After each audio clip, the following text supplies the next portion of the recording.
Funza isema koi, kalamu, karatasi, kaa chini choo. Nimeona heaven ikinifungia mlango na hell ikinifungia, so shida najua. Najua what it feels like to float in existence, najua.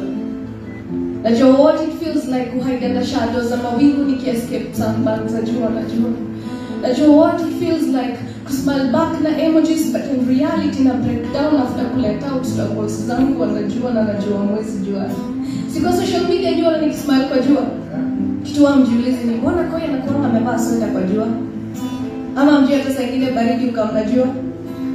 Wajua sunshine ikikupatia cold feet, giza ndo kufanya star, so star smile. Social media sijue jua yako inazima, superstar smile. Smile wasijue jua hata wakijua waezi leta jua. Wajua matime you wanna come you die daily na hizi lines nikiwa blessed waishi. So niko hapa backstage, front stage, nikijipractice ya hii piece juu nilijiandikia. Ausikii natumia first persona? Atizi, kwani wewe kusoma? Oh wait. Ulikuwa tu quick click share button bila hata understand the part of me nilikuwa na try kushare his struggle in dream. Especially sobriety ikiwa key hai open doors of success. You know kwa brightness ya jua ikiwa sponsor na watu wajui tunapitia.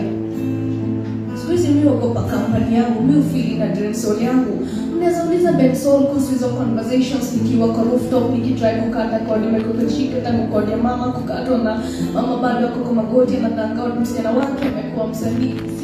Wao ni kwa TV na kwa magazeti na bado hawana clear picture of who it is they really see. Cheki.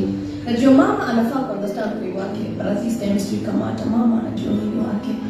Hata yako kwa audience anangojea nitokee was snob. Na hizi stories watashare kwa Instagram na WhatsApp.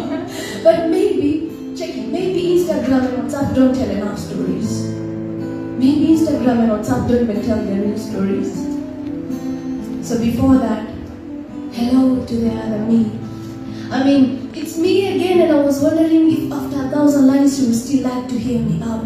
It's about that time when we get to bleed our souls out to audiences that think that we are too deep, forgetting how deep these words cut into my skin, and now I bleed rhymes and some wish to call this poetry.